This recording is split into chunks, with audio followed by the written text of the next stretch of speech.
Okay, thank you so much for having me here, and thank you for this introduction, which was exactly how I would have introduced myself, in the sense that if you hadn't mentioned the summer school in the summer of 2016, I would have done it, because it's not just that we didn't meet for the first time. We had met already in Philadelphia, I think, a year earlier or something like that. But they were kind of the early days of what then ended up also being the Extending New Narratives project, for example, where the University of Jyväskylä is one of 12 partner universities, and which has also kind of brought me and several other people, basically also many people based in North America, closer together.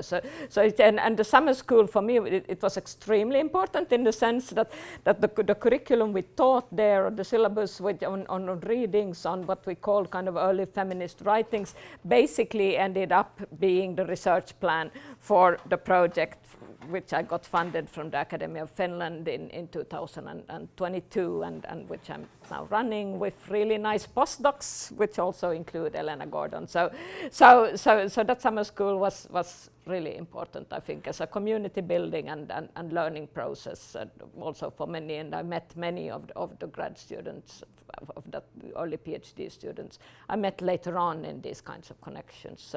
So thanks for mentioning that.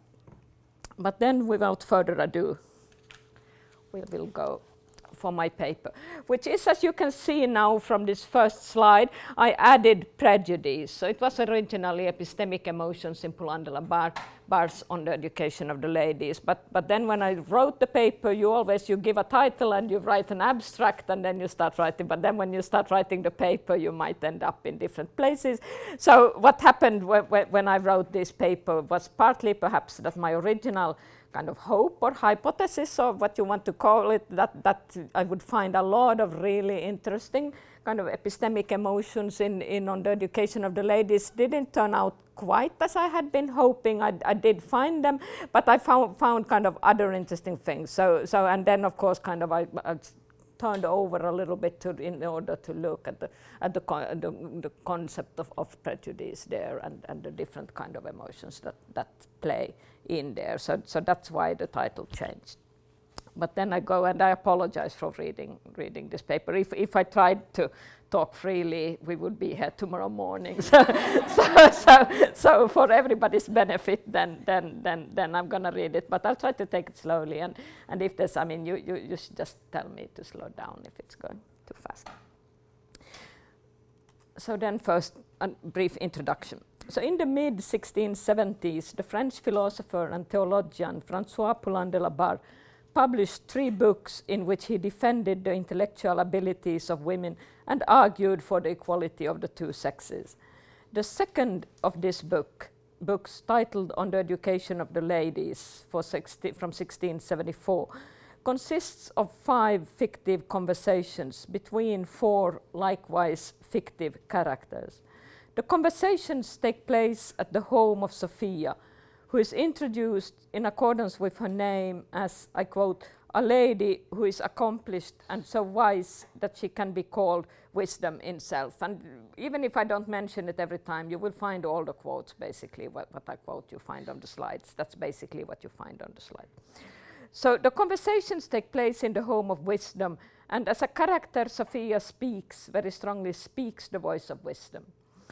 As the voice of wisdom, Sophia collaborates with Stasimakos, who is for good reasons described as Poullain's alter ego.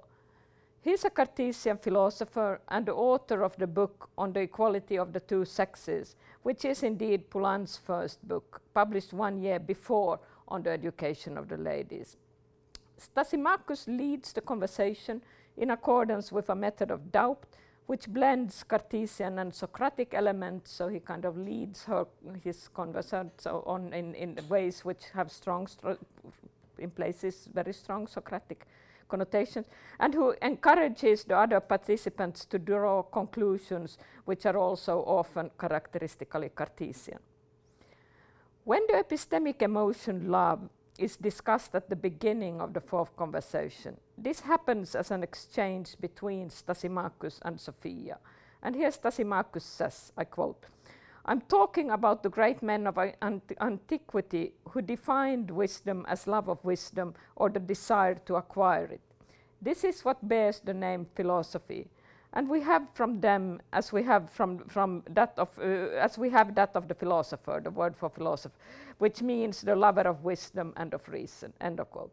And to this, Sophia replies, "And do remember, Stasimachus, what you said, that wisdom consists in the desire not to be mistaken, rather than in not being mistaken at all." End of quote.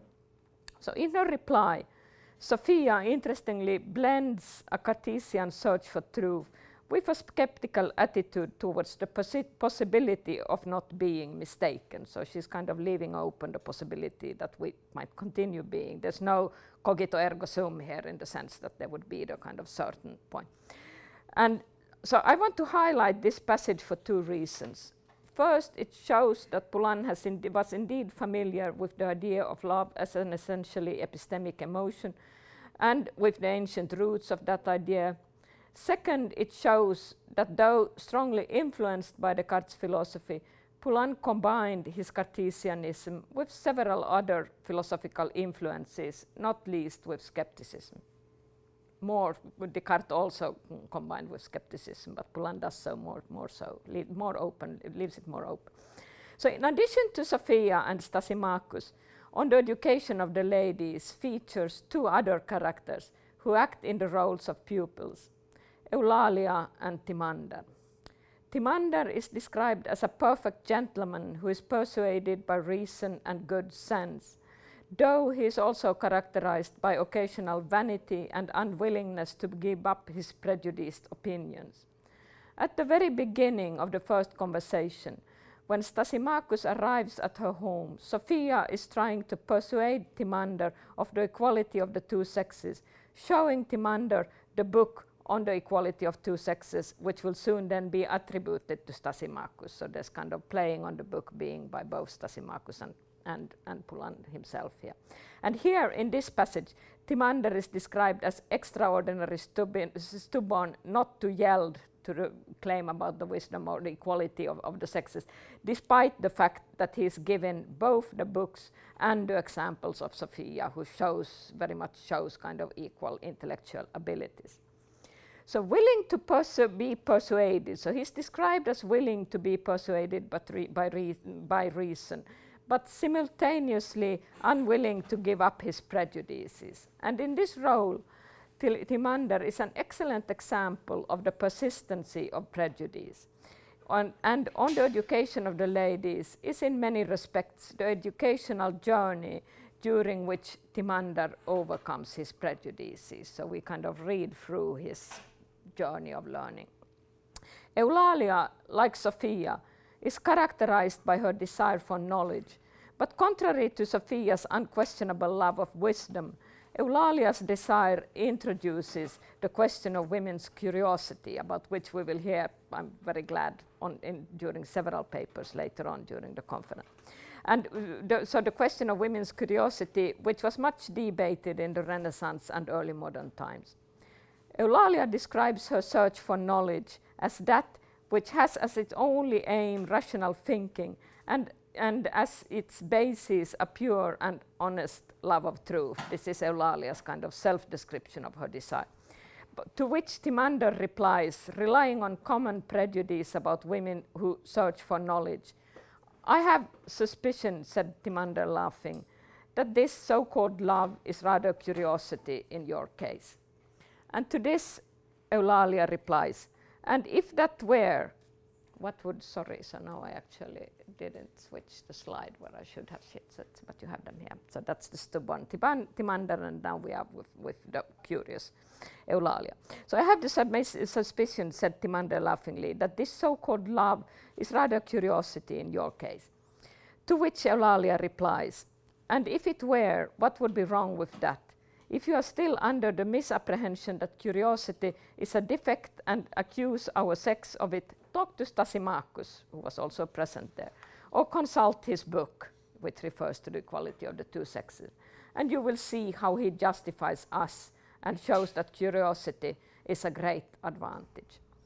Curiosity is indeed defended in both the equality of the two sexes and on the education of ladies, to quite some extent in both books. And I will get back to the question of the benefits of curiosity as an epistemic emotion at the very end of my paper. So but first there will be a lot of prejudice first, and then we end with the curiosity. So whereas love and curiosity are epistemic emotions par excellence, prejudice is not an emotion, but usually described as a persistent, inaccurate belief. In her excellent discussion of Poulin's Cartesian concept of prejudice, Amy Schmitter describes prejudices and Cartesian prejudices as entrenched commitments that though they may arise through simple cognitive missteps, they end up gaining a kind of epistemic inertia and persistence. End of quote from Amy Smith. So though not in themselves emotions, I will argue that emotions plays a role for understanding why prejudices are persistent, and that Poulin's version of Cartesian philosophy provides an excellent framework to study the role of emotion in prejudice. Philosophers interested in epistemic emotions have, I think it is fair to say, mostly been interested in those emotions that may provide and guide our search for knowledge, such as curiosity and love, which we may call here positive epistemic emotions, emotions that help our learning. In this paper, however, I will primarily focus on prejudice and on those affects and emotions that initiate or uphold prejudice and thus prevent knowledge. In the first section, and you see the 4 sections here, in the first section I will draw on work by José Medina on active ignorance and elaborate on the role of emotion, and elaborate on the role of emotions can be seen as playing the role that it can be seen as playing within active ignorance, drawing there at René Descartes' discussion of the passions. In section 2, I discuss Descartes and Poulin's understandings of prejudices as commitments, paying special attention to the respective roles of will and reason. In section 3, I discuss Poulin's understanding of the origins and effects of prejudice, and in the last section, I summarize my findings concerning Poulin's views on the relation between prejudice and epistemic emotions, and that's when I will also come back to curiosity. So first, section 1. In a recent discussion of epistemic injustice, and what he tellingly calls epistemologies of ignorance, José Medina distinguishes between passive and active ignorance, and you see the distinction here. Passive ignorance consists of, first, the absence of true beliefs, and second, the presence, or either. So we have either the absence of true beliefs or the presence of false beliefs, and often we might have both. And this is the kind of ignorance, the passive ignorance, that can quite easily be corrected by replacing false beliefs with true ones. And active ignorance, on the other hand, is trickier because it includes different forms of commitments not to know. Medina distinguishes here between 4 different forms of active ignorance. First, or the third one in the list of 6 in all, cognitive resistances such as prejudices, conceptual skill and conceptual lacunas. And 4, affective resistances such as apathy, interest in not knowing, the will not to believe.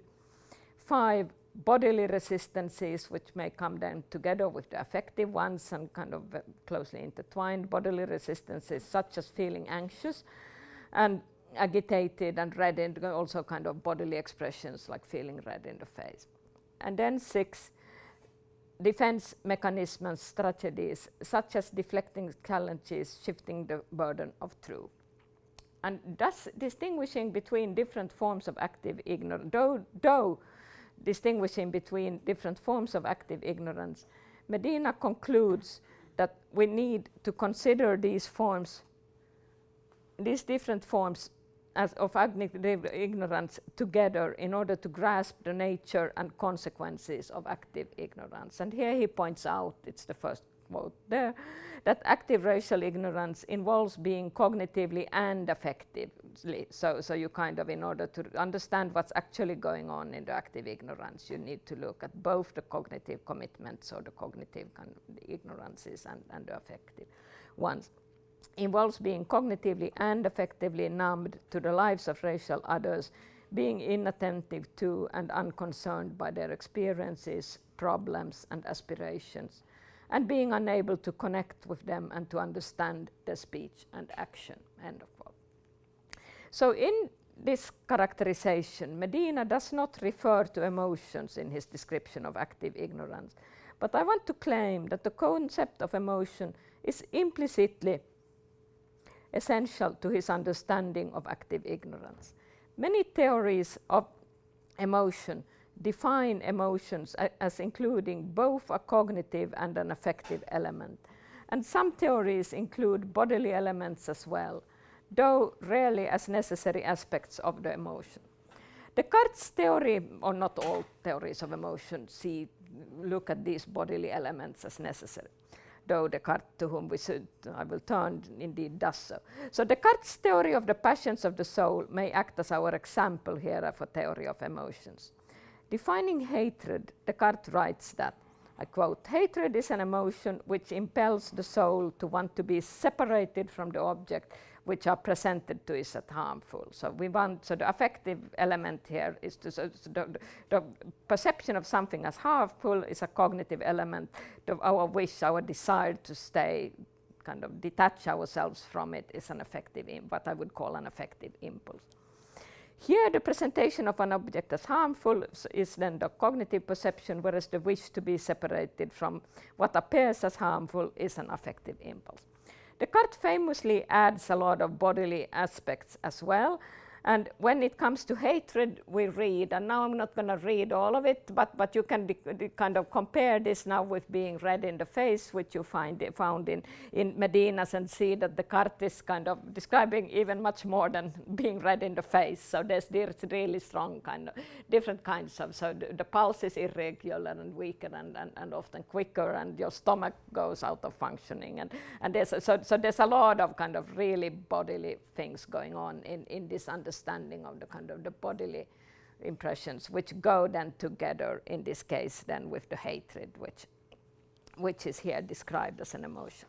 So Descartes' conception of hatred elegantly, I claim, brings together Medina's forms 3, 4, and 5 of active ignorance into one integrated whole. If we assume that the cognitive perception that presents something as harmful is a racist prejudice, Descartes' theory of the passions illuminates how this prejudice is interconnected with affective impulses such as repulsion, and even with bodily manifestations, which you see described here. I want to emphasize the interconnection here.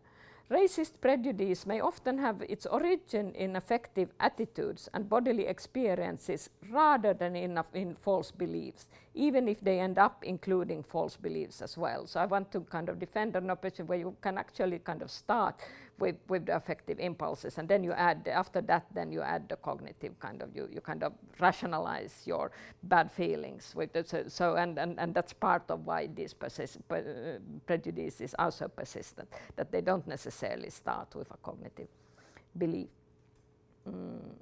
So I want to emphasize, yes, the interconnection. And looking at an emotion in connection to active ignorance, looking in this like this at emotions in connection to active ignorance, may help grasp how cognitive, affective, and bodily aspects of active ignorance relate to each other, and what is especially important, strengthen each other. At the same time, Medina helps us perceive how the very bodily expressions Descartes describes can indeed be included under the heading of an epistemic emotion, which is in this case preventing rather than aiding the quest for knowledge. So before focusing soon in more detail on the Cartesian notion of prejudice, we may note that within Descartes' theory of the passions, the epistemic role of hatred is structurally identical to the epistemic role of love, which is in his taxonomy of the passions the opposite of hatred. Love is, and this is the last one here, love is, according to Descartes, an emotion of the soul which impels the soul to join itself willingly to objects that appears to be agreeable to it. End of quote. As with hatred, we find a cognitive perception, in this case of something agreeable, and an affective impulse, in this case to join oneself willingly to what is agreeable. If we think of an example where it is truth or wisdom that we find agreeable, Descartes' definition of love becomes a rather exact description of the classical understanding of love as an epistemic emotion. So love is the soul wants to unite itself with truth. So the soul willingly, according to this, the soul willingly joins itself to truth according to this understanding. So the structural and then the structural identity of the opposite emotions of love and hatred. So they are opposite emotions, but they have the same structure. And this structural identity, I want to claim, is important because it shows that hatred, which is a much less established epistemic emotion than love is, may in an epistemic context play a structurally identical role, though opposite functioning. So think of a case where hatred makes us repel a belief that we mistakenly believe to be untrue. So the misogynist may repel the belief that women and men are equal, for example, because they have a false belief going together with this impulse to repel. And the racist may repel the well-established, for example, scientific conclusion that there are no such things as biological races. So then it's kind of hatred structurally acts as love, but instead of drawing us towards the true beliefs, it kind of makes us repel beliefs despite the fact that they may be true. Okay. So now I continue with the second section. And from my elaboration on Medina's characterization of active ignorance follows an understanding of the relation between prejudice and emotion, according to which prejudices are the cognitive elements in complex emotions such as hatred or fear, which contribute to active ignorance. Such an analysis provides, as I hope to have shown, a useful perspective on what we can call negative epistemic emotions and their role in active ignorance. However, the problem with Medina's distinction between 4 different forms of active ignorance is that it becomes difficult to distinguish between his number 3, which are the cognitive resistances such as prejudices, which are kind of an active resistance, from number 2, the presence of the kind of mere presence of a false belief, which is a mere kind of, which Medina describes as a passive rather than an active form of ignorance. So what is it actually that distinguishes the prejudice from the false belief? And he doesn't really kind of answer that question as a cognitive attitude. So if we understand prejudice as a merely cognitive attitude, distinct from affective resistances, which include the will not to believe, what exactly is it that gives prejudices the epistemic inertia and persistence that Amy Smitter, whom I cited earlier, so rightly attributes to them? What is it that makes people hold on to their prejudices, that is, hold on to false beliefs, regardless of being presented with reasons and arguments that show that these beliefs are false?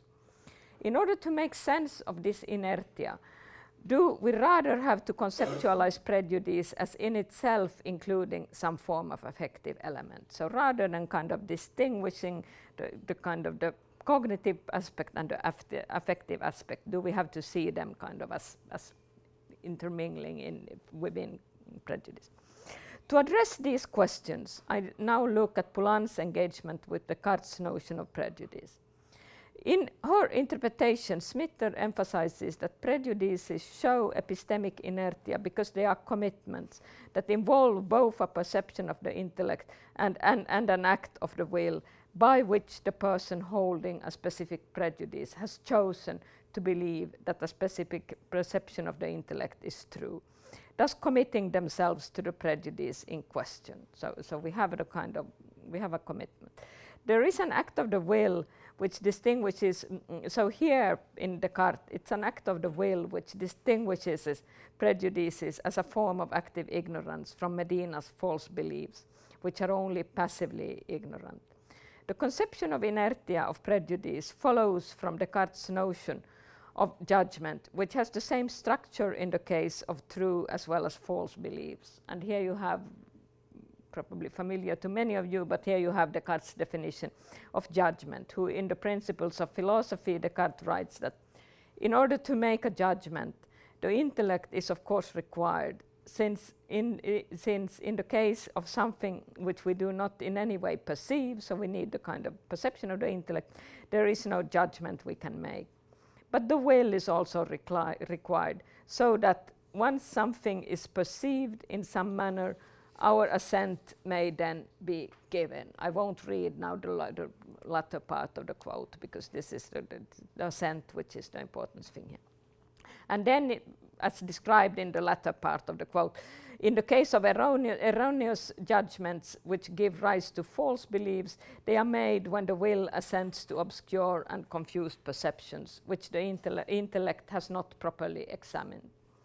Within Descartes' epistemology, all beliefs are thus active commitments, which means that those false beliefs that Medina connects with passive ignorance is in Descartes' terminology merely false perceptions of the intellect, to which the will has neither assented nor dissented. So we just have a perception, and it's not basically in Descartes, it's not a belief in Descartes' terminology, and it's just a kind of passive, something to which you have neither assented or dissented.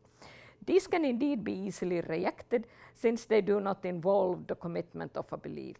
However, within the Cartesian picture, the difference between a prejudice and a false belief is not the commitment itself, since both involve commitments, there's always the will, but rather, as Smither emphasizes, that prejudices have become habituated beliefs.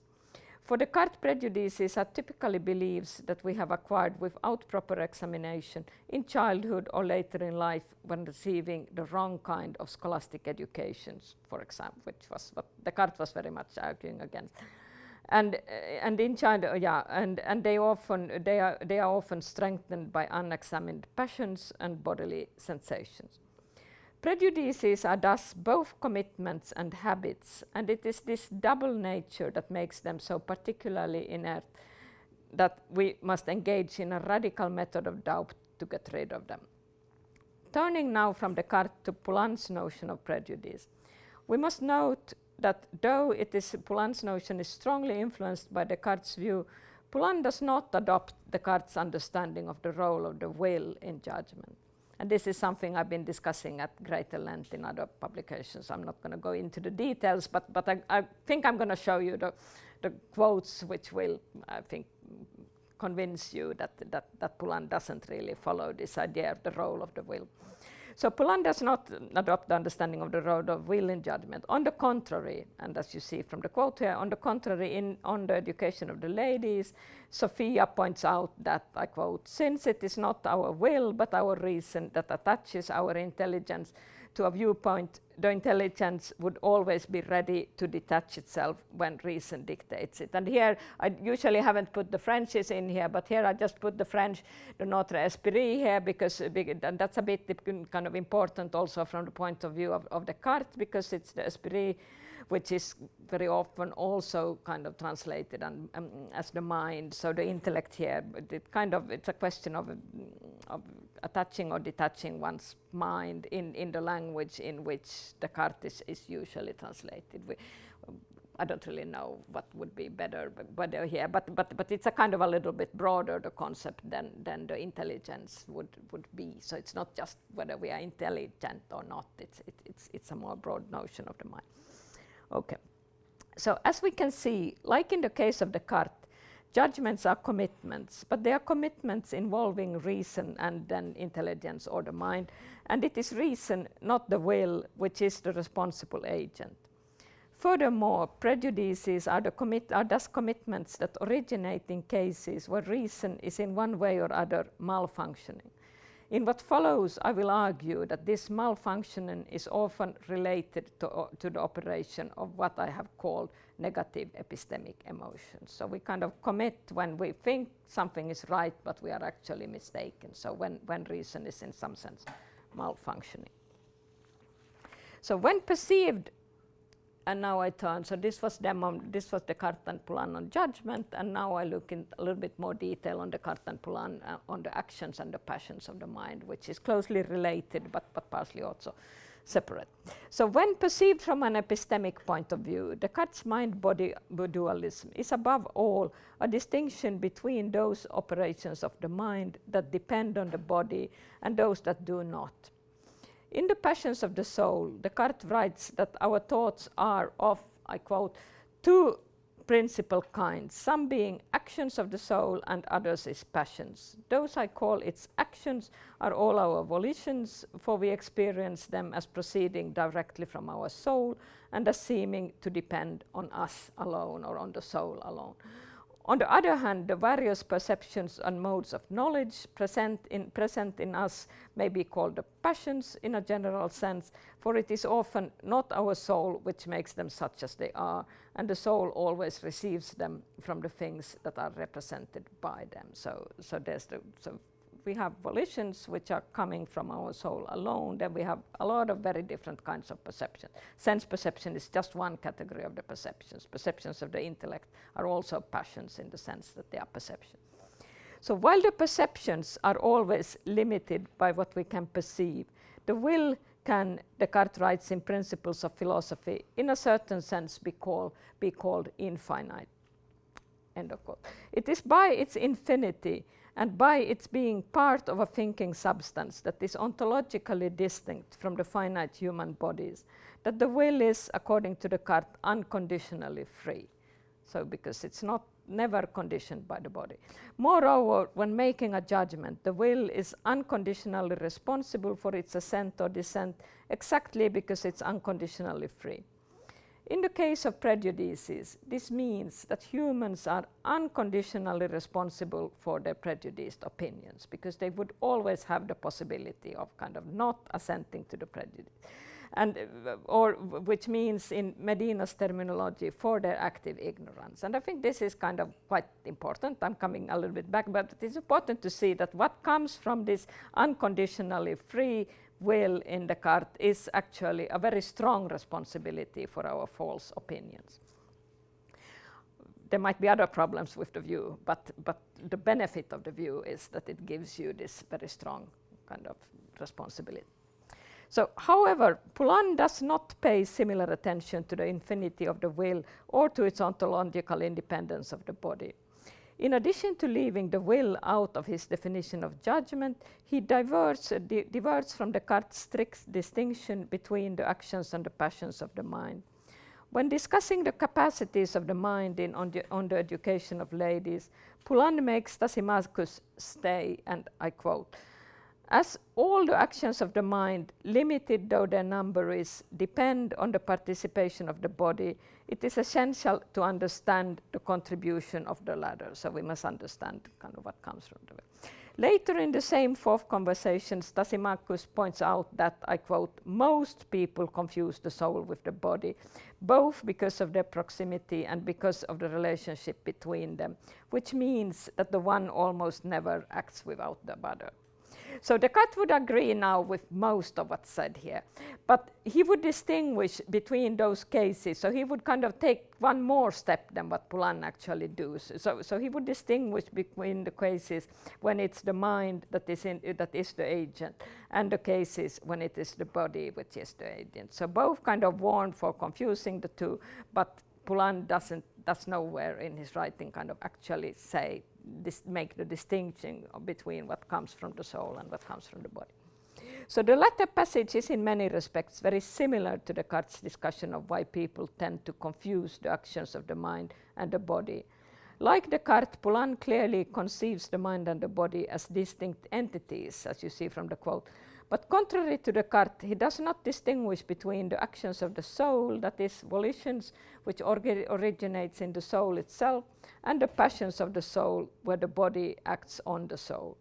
So one can, as some scholars have done, assume that Poulan is following Descartes' distinction between the actions and the passions of the mind, even if he's not himself explicating the distinction. So you can read him as just not bothering with the details of Descartes' theory. However, I find it more interesting and probably also more textually accurate to pay attention to how Poulan downplays and perhaps even rejects the strong epistemic voluntarism that follows from Descartes' distinction. Because the will is infinite and unconditionally free, it can, according to Descartes, always assent or dissent perceptions that are presented to it. Poulan seems to be more painfully aware of those cases where our epistemic judgments are not, in Descartes' sense, unconditioned. And this is what I will turn to now. So now I'm going to turn to the question of Poulan on the origins of prejudices and those cases where we indeed do not necessarily seem to be free when we kind of adopt the prejudices. So what consequences does these differences between Descartes' and Poulan's views on the role of the will in judgment and on the extent to which thought depend on the body have for Poulan's notion of prejudice? Poulan discusses the nature of prejudice in both On the Equality of the Two Sexes and in On the Education of Ladies.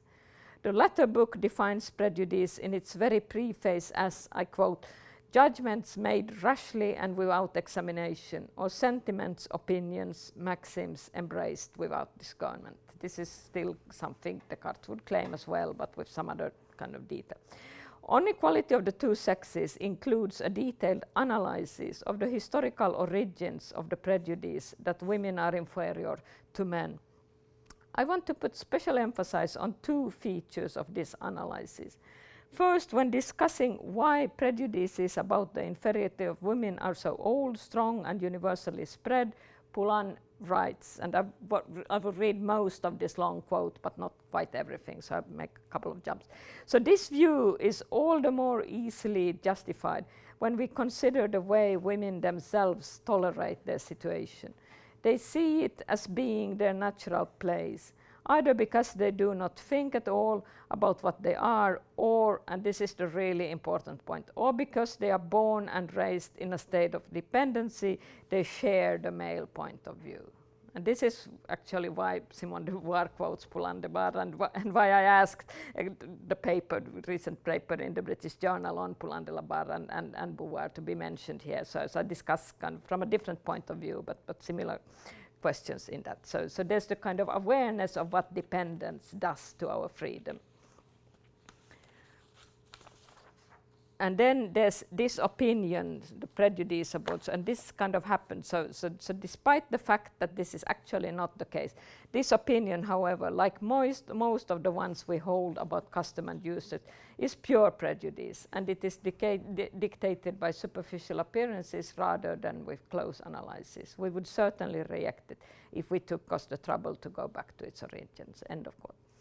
So the prejudice described in this passage is it's not a mere neutral epistemic prejudice. It's not mere neutral epistemic prejudices, such as the prejudices based on sense perceptions that one acquires in childhood, as Descartes describes them in the first meditation. So the fact that we see a tower as squared despite it being round, and those kinds of sense perception based prejudices that Descartes does, I would call them kind of pure epistemic prejudices. This is something much more. So it's a prejudice that women hold about themselves against their better interests. Women's prejudices about themselves are not prejudices they have happened to acquire kind of for some contingent mistake, but prejudices they hold due to their dependency on men. Poulan explains that dependency creates motives that incline women to hold prejudices against themselves. So dependency creates a motive to kind of this, what you could call a false self-understanding. When we combine the motive created by dependency with Poulan's rejection of Descartes' view on the role of the unconditioned will in judgment, we see that women's prejudices about themselves are not voluntary commitments, but rather commitments done by malfunctioning reason. So what happens is that women, the reason doesn't tell them what's actually true. So reason is overruled here by a motive, in this case dependency, that is stronger than reason itself. And here now Poulan is very explicit, and this is where he clearly moves kind of far beyond Descartes. So Poulan is very explicit. As a conclusion to this passage, he writes explicitly that reason has always been the weakest element in our decisions, and whereas from the very beginning, man's very origins, might has always prevailed. And the first part of this, the weakest part, is something you can see coming from the skepticist tradition, but what is quite not that clearly said basically by many people before Poulan is the fact that it's actually kind of reason, it's power that overrules, might that overrules reason. And then, so this is the first kind of important aspect I want to emphasize. Second, Poulan holds that whereas women's prejudices about themselves are motivated by dependency, men's prejudices about women are motivated by men's kind of interest, them looking at their own interests or what we can call their self-interest. His claims about male self-interest is most famously summarized in a passage cited, and this is the one of the passages cited by Simone de Beauvoir as a motto, and this is cited at the very first page as a motto for the second sex. And here in this, what was cited by Beauvoir, Poulan writes that women are judged in former times as they were today, and with as little justification. So whatever men says about them should be suspect, as they are both judges and defendants. Actually, sorry, it was, I didn't switch on time. But there's the point that men can't really judge because they have their own interests at play. That's basically the core of this passage. So here it is men's role as interested parties, in other words, men's self-interest, which constitutes an unjustified motive that overrules reason. Men's prejudices about women are in some sense voluntary commitments because they are kind of going for their own interests, as opposed to women's commitments based on dependency.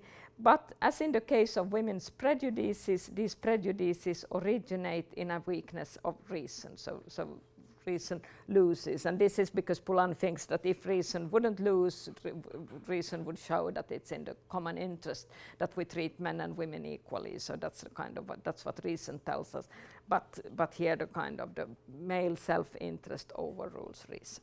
So now, and I'm coming to soon moving to the last section. So, but to summarize this section number 3, and basically to summarize now both section number 2 and section number 3, to summarize now the essence of Descartes and Poulan's views on prejudice. So whereas Descartes conceptualizes prejudices as originating in voluntary commitments that are then sedimented through habituation and custom, Poulan conceptualizes them as originating in the weakness of reason, and, as in the case of Descartes, sedimented by habituation and custom. So Descartes' conceptualization has, as I already said, the benefit that it emphasizes our individual unconditional responsibility for our prejudices, which are always a form of active ignorance, because we are always active. Poulan's conceptualization, on the other hand, has the benefit that it captures how the workings of power structures, such as the inequality between women and men, contribute to the constitution of prejudices. His view is especially valuable because it points out how victims of oppression internalize prejudices and at how these internalized prejudices strengthens the structures of oppression. So there's much more. There's no unconditioned freedom in Poulan in the way that we find it in Descartes. Okay, so as we saw above now, Poulan identifies men's interests as the origin of men's prejudice. So it's men's self-interest which is the origin of men's prejudices about women, according to Poulan. And self-interest, if we look now in the fourth section a little bit closer, so I will look now at first at men's interests, so men's self-interest, then a little bit at the dependency, and then at the end a little bit about at the curiosity. So first, the self-interest. Self-interest is rarely categorized as an emotion, but more commonly seen as an affective motive, which is not reducible to a mere cognitive attitude. And here I want to say that there are indeed theories of self-interest, cognitivist theories of self-interest that try to explain self-interest kind of purely as a kind of rational motive. I'm leaving them aside now, and I'm more interested in those theories of self-interest which sees self-interest as an affective motive. In Medina's categorization, self-interest fits well into his category number 4 of these active resistances. So it's a kind of active motive not to believe something, to stay ignorant. Poulan makes remarks about men's self-interest and men's interests in their own advantage in all 3 books that he wrote about women and gender equality, and I pick now one kind of passage from each of these 3 books. So first, On the Equality of the Two Sexes, when discussing the historical origin of the prejudices that women are inferior to men, he writes that when men were conquering new lands, women were regarded by men as the most desirable part of their booty, the first quote here, reducing here women to be objects of male desire and procreational needs, and in these respects objects of male self-interest. That was the first passage. On the Education of Ladies, when Eulalia is telling about the priest who tried to persuade her that women are fit only for the distaff, she points out that those who, I quote, those who want to turn us away from learning do so either for selfish reasons or from ignorance, end of quote. And the most explicit reference to self-interest can be found in the 3rd book Poulan wrote about women, which is rhetorically titled On the Excellence of Men. Here he discusses the transition from what he calls the dawn of the world, when humans were equal and untroubled by the fears and powers of their enemies, to a state of injustice. And here he writes, but since some men took advantage of their strength and their leisure to try to subjugate others, the golden age of liberty gave way to the iron age of servitude. Self-interest and wealth were so bound together through domination that it became impossible not to have to depend on others, end of quote. There's a lot of things going on here in relation both Hobbes and Rousseau, and a lot which we can get back to in the discussions. I'm not going to say anything about those interesting. So though the subjugation of women is not particularized here, it is indeed part of this story. Of this story in the same way. So in this last of these paragraphs, the subjugation of women is not particular. It's indeed part of this story in the same way that it is at the center of the historical explanation Poulan gives On the Equality of the Two Sexes. So it's women as the most beautiful part of the booty here as well. And looking at these 3 passages, only the passage from On the Education of the Ladies mentions selfishness as an epistemic motive. And the last passage On the Excellence of Men, from On the Excellence of Men, is not making any connection between self-interest and prejudice. However, these passages describe self-interest as an affective attitude, which Poulan does in his discussion of prejudice name as the origins of men's prejudices against women. In this sense, we can consider self-interest as a broadly understood negative affection that kind of keeps up this prejudice. And perhaps I should reveal that this is where I was a bit disappointed. I was kind of hoping to find stronger descriptions of emotional motives than I actually found in the text. So, but then we turn from this men's interests in their own good or self-interest to the question of dependence. So dependency, which Poulan identifies as the origins of women's prejudices about themselves, is neither an emotion nor easily defined as an effective motive. Dependency is first and foremost a social relation. However, dependency may include, and most often does include, many different emotions. On the Education of the Ladies, Poulan pays detailed attention to the complex authority parents have over their children, and to how the authority contributes to the adoption of prejudices, and finally to the roles played by affections here in this complex relationship between kind of adopting prejudices and and dependency. So in this long passage, I'm not going to read all of it, but in this passage, Poulan writes, and this is Thrasymachus' words, this is Thrasymachus talking, and then first, so our need of those who are raising us gives them absolute authority over our minds. So dependency gives somebody absolute authority of one's mind. And this has then the conclusions. This has this is the reason for this. So in the case now looking at children and parents, it is the case that the many marks of affection we are receive from them as we are growing up. So we are we think like our parents do because we are dependent on them, and this dependence is very connected to the affections our parents feel for us. So, and now I'll skip a little bit. So we, of course, are unable here to detect when they are dishonest with us. So when they are dishonest with themselves. So in cases where our parents are actually due to their prejudices, the kids don't see that. So we don't see when we can't distinguish what's true and what's a prejudice. But we do realize that if they are dishonest to us, it is on purpose of our own good. So we tend to follow their prejudice. It follows that since we don't know what we want, and in any case would only get it through their intervention, we become more and more inclined to submit to their authority and to their wisdom. We want what they want, we like what they like, we condemn what they condemn, and we approve only of what they tell us to. In short, their passions and their judgments are taken on as our own. So this is how we adapt. Further, our submission to them is reinforced partly because of our weakness and our ignorance, together with the credulity of childhood, partly because of the threats and promises made by them and the rewards and punishments they dangle before us. End of quote.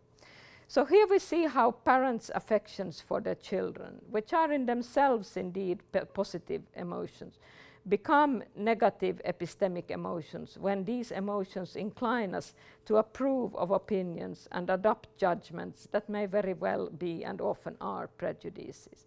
We also see how weakness and ignorance reinforce our dependence, as does rewards and punishments, which we may assume raises desires and fears, though this is not spelled out in the text. So here again, I would have hoped to find a little bit more clear epistemic emotions than I actually did. But you see the presence of these affective structures you find in this passage.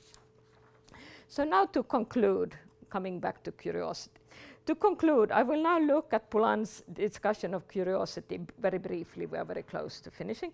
We saw previously that in On the Education of the Ladies, he considers curiosity as a great advantage. And in the same context, Eulalia then continues that the criticism of women's curiosity is, I quote, motivated only, the criticism of, so when men criticize women's curiosity, is it motivated only by caprice and prejudice, end of quote. So curiosity is characterized as, I quote, a great desire to know everything. As Poulan puts it in On the Equality of the Two Sexes, the defense of curiosity is a defense of the legitimacy of this desire. In On the Education of the Ladies, Thrasymachus distinguishes between, and this is the long quote here, two dominant desires corresponding to the principal needs of the mind and the body. The first desire has as its object the possession of all things necessary for the preservation of the body, while the second is concerned with the knowledge that can contribute to the perfecting of the spirit. The first is called concupiscence and the second curiosity. Considering them and then he continues by emphasizing that these are both in themselves good. Considering them in general, without reference to the actual situation or to social institutions, there's nothing reprehensible about either one or the other. And it is equally legitimate to want to possess everything and to want to know everything, end of quote. So this definition is now quite commonplace. So these comparisons, this is basically how it was defined. So and you can say many things about that. I'm not going to say. So this is not novel. But what I want to say, this is in no sense novel for Poulan. I think this definition of curiosity, but it's interesting that Poulan refers here to social institutions, and he specifies that even a little bit later, that even black magic, as you see here, is a wicked art only when it transgresses against the law and when it is studied with the intention of abusing it. Here Poulan is raising cautions that are in many respects like the cautions Descartes raises against the use of the method of doubt, which must be practiced in ways which must not be practiced in ways that breaks against the laws and the customs of one's country, and which must not be abused outside of its epistemological context. So I want now to kind of compare a little bit this understanding of curiosity, which is actually Descartes' understanding of doubt. And as has been widely recognized by scholars, Poulan does indeed extend the use of doubt to cover social prejudices, such as the inequality between the sexes, as we have seen here as well. But curiosity, however, according to Poulan, remains subject to similar restrictions as those that Descartes places on doubt. And this is interesting, I think. To prevent curiosity from going astray, it has, again like doubt, to be exercised in a methodological and orderly way, as you see here, as Stasimakos points out in On the Education of Ladies. Interestingly, in the equality of the two sexes, Poulan emphasizes that curiosity does itself witness of an ability to think rigorously rather than of running astray, like curious women were often accused of doing. And here Poulan writes that the curiosity is a sure sign of a mind that is firm and receptive of discipline, signifying that the learning has already begun and that we can proceed faster and further along the path to truth. So defining it quite differently from curiosity of women was usually seen. So according to Poulan, women showing curiosity are thus showing one essential sign of their ability to learn, because they are curious. So they are already kind of along the path of learning. So now, when looking at the epistemological benefits of curiosity, we find, I want to claim, an interesting kind of reversed connection with doubt. So it is desired to know everything. In its desire, by its desire to know everything, the scope of curiosity is as broad and deep as the scope of Cartesian doubt, which must in its most radical Cartesian form proceed as far as assuming that God may be deceiving us. So doubt in its right epistemic context, you doubt everything. Curiosity wants to know everything. So you can say that doubt clears the ground, so to speak, by showing the falsity of all our prejudices. And curiosity moves our minds towards unprejudiced knowledge, because we want to know everything, so kind of also what is not prejudiced. By its often criticized interest in novelty, curiosity guides the mind when it steps outside of previously established knowledge. We may compare the epistemic emotions of love and curiosity and conclude that the love of truth is of great epistemic value when we approach pre-established truths, as Plato did in his dialogue. That is, when we do in some sense know what we are looking for. So we are kind of able to love it because we in some sense know what we are looking for. Curiosity, however, is of greater use, I want to claim, when we do not know what we are looking for, and when we must begin our inquiries by breaking through the inertia of prejudices and of the negative epistemic emotions that do in different ways contribute to the inertia of prejudice. So be these emotions then our parents' affections towards us, which make us adopt our parents, or be which incline us to adopt their prejudices, or, for example, the apathy or the apathy or the will not to know that Jose Medina attributes to the active ignorance, which I quoted earlier on. So we have these different. So curiosity is kind of able, and I think Medina's the emphasis on apathy here is quite good also, because you can say that it's the curiosity that can break our apathy. So with this promise of our human ability of curiosity and the promise that our curiosity can overcome prejudice, I then want to finish. So this was the end.